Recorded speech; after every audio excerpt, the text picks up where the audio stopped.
Hi, ഞാനിന്ന് നിങ്ങളെ കാണിക്കാൻ പോകുന്നൊരു അൺബോക്സിങ് വീഡിയോ ആണ്. ഞാനിന്ന് മേടിച്ചത് എല്ലാവർക്കും നല്ല പരിചയമുള്ളൊരു ബുക്കാണ്, ബെന്യാമിൻ്റെ ആടുജീവിതം. ഇത് ഞാൻ മേടിച്ചത് ആമസോൺ ബുക്ക് സ്റ്റോറിൽ നിന്നാണ്. അതിൻ്റെ ഡീറ്റെയിൽസ് എല്ലാം ഞാൻ ഡിസ്ക്രിപ്ഷൻ ബോക്സിൽ കൊടുത്തിട്ടുണ്ട്. അവിടെ ചെന്ന് നിങ്ങൾക്ക് ആവശ്യമുണ്ടെങ്കിൽ മേടിക്കാം. അതുപോലെ ഇതിൻ്റെ ഇംഗ്ലീഷും അവൈലബിൾ ആണ്.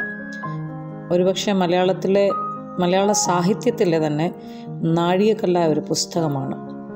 ഈ പുസ്തകത്തിലൂടെ നമുക്ക് നജീബിനെയും ഹക്കീമിനെയും അവരെ പോലെ മരുഭൂമിയിൽ ദാഹിച്ച് മരിച്ച ഓരോ ആത്മാക്കളെയും കാണാൻ കഴിയും. വായിച്ചു തുടങ്ങുമ്പോൾ വായനയുടെ ലോകത്തേക്ക് നമ്മൾ അറിയാതെ നമ്മളെ കൈപിടിച്ചുകൊണ്ട് ഈ മരുഭൂമിയിലൂടെ, അവർ കണ്ട ആ മരുഭൂമിയിലൂടെ നമ്മളും യാത്ര ചെയ്തു പോകുന്നൊരു ഫീൽ ഉണ്ടാകും. അതുകൊണ്ട് നിങ്ങളിതെല്ലാം വായിക്കണം. എൻജോയ്.